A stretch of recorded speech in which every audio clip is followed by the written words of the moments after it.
I should hear a pin drop. I was told that you guys don't stay still for a while, but we want to show the world that we can do that. All right? One of the things about Royal Rangers, you make lasting friendship. Over the years, I've met a bunch of you guys. Know some of you by name. All of you guys know my name. But over the years, we had a brother, a real man of God in our midst. His job was to be my assistant in the kitchen. He would drive the church bus for Outpost 99 out of Valley Stream. He'll bring the kids up and he'll come to the kitchen and he'll wash pots and pans. Well, it was a dinner like tonight. We had beef stew or stew beef. I'm going to say it that way. And I burned the pots. And he was not a happy camper. And he complained, "Bob, you burned the pots. Bob, you burned the pots." But despite I burned the pots, he never stopped washing the pots and pans.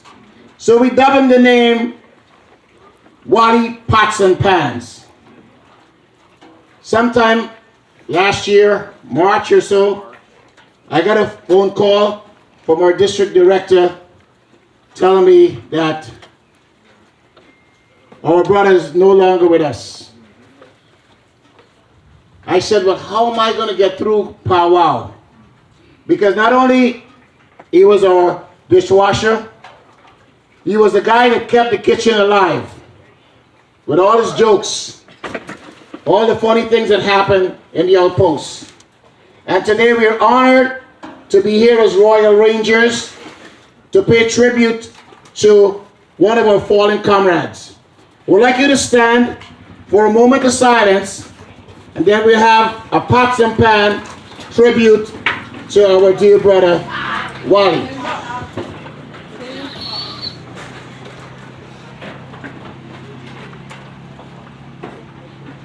Moment of silence, please.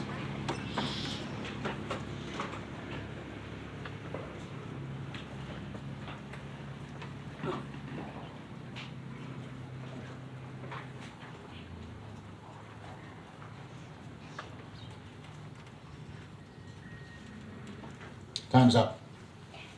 We have the tributed pots and pans, and while we're doing that, we'll have our district director come and share a few words about our brother and the lives that he's touched. Come on, Steve, hold on. On the count of 3. 1, 2, 3.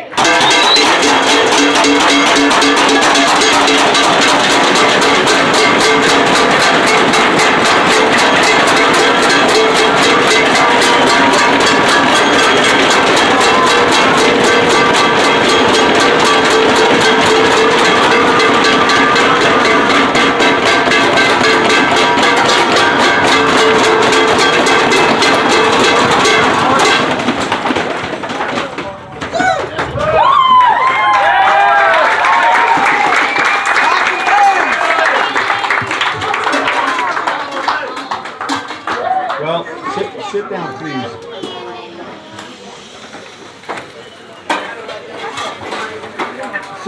Sit down, please, and don't speak.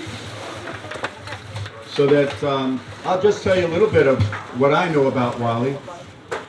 I met Wally. I imagine I met Wally in 1987, and he was attending Bethlehem Assembly of God in Valley Stream, and he was right there. He was with Outpost 99. And I had the privilege of being one of the instructors at remember the old LTC classes, guys? Right? Yeah. And I helped Wally and a few of the other commanders from the Bethlehem Church. Wally was a very, very humble man.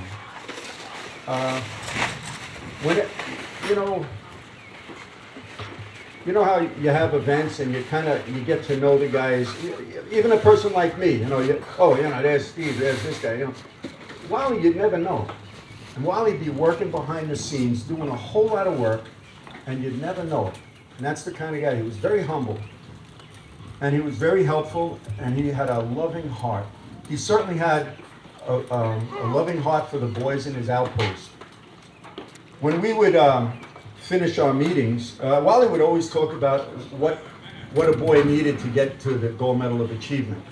And during the meetings, you'd always hear Wally say, later on, a few of us are going to stay, we'll be up, a couple of the men and a few of the boys that were working toward their GMA, and they'd get together, and Wally was always the catalyst. He was always the guy that would make that happen.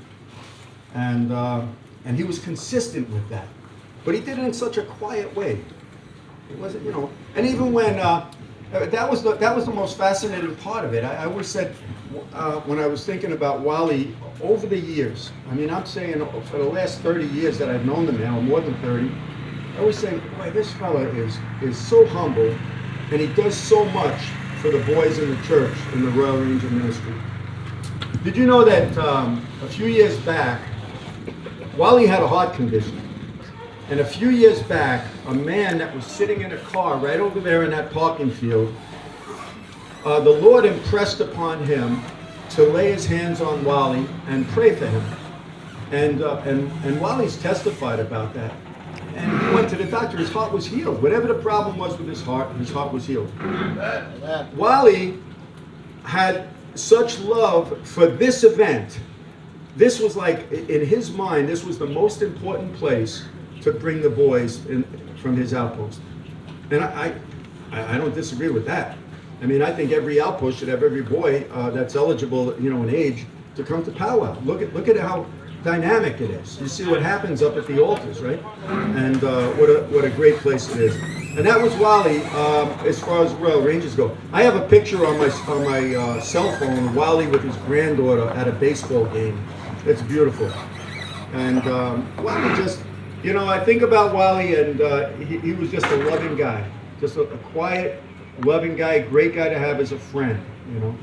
Let me just tell you about what happened. I don't know, do you know what happened to Wally? No.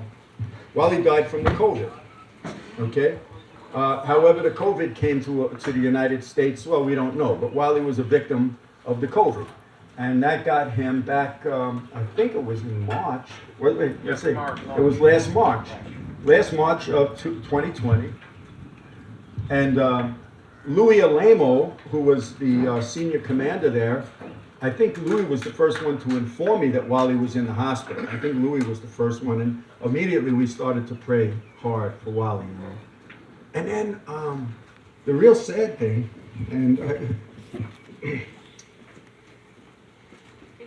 the real sad thing was, Louis says, and I tried to call Wally, but because in the hospital they put you in, now who was at the closing ceremony the other day down here for JLDA? Remember Steve Lyman brought out the blanket for the end of life, right? What a comfort that was, right, for the families. Or for the, right? Steve Lyman has a ministry, and they have this blanket that they make, and people that are in the end of life stage, they put that on their feet to comfort them, And I had said the other day, I said, wow, a person that knows the Lord, you put that blanket on their feet, that when they close their eyes, they're going to be in heaven with the Lord. And certainly Wally's in heaven with the Lord, guys. Oh man, Wally right now is in heaven with Jesus. That's for sure. That is for sure. But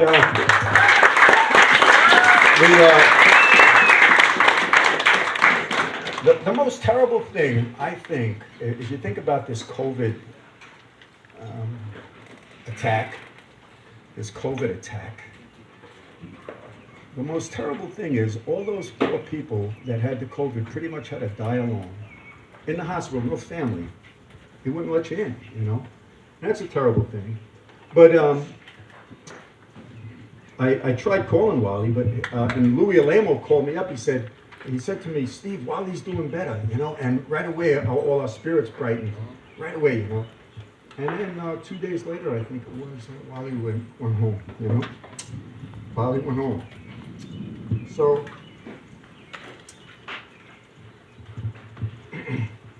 good commander. Good commander. Praise God. Good commander. Thank you, Wally. And we know that Wally family, they're looking and watching us this evening. We just want to let you know that a part of us is missing, just as a part of yours is missing. We just want to thank each and every one of you for being on this live this afternoon. And this was all suggested to me by our very good friend, George Eckerman. And I know he's watching right now. He said, Bob, you have to do something in honor of Wally. So we came up with a picture, and he said, at the end of Saturday night's dinner, let us make a tribute to Wally. So this is a tribute to Wally Pots and Pans. Let's get one more bang there, Marshall. One more bang. One more bang. One more bang for the Wally. One more bang.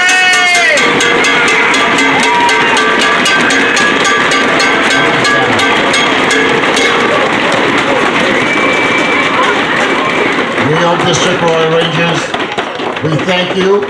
And also we thank all the commanders that brought their boys up to Pow Wow this year. We're hoping that next year will be bigger and better. And may God bless each and every one of you. Thank you very much for being a part of the tribute to Wally Pots and Pans.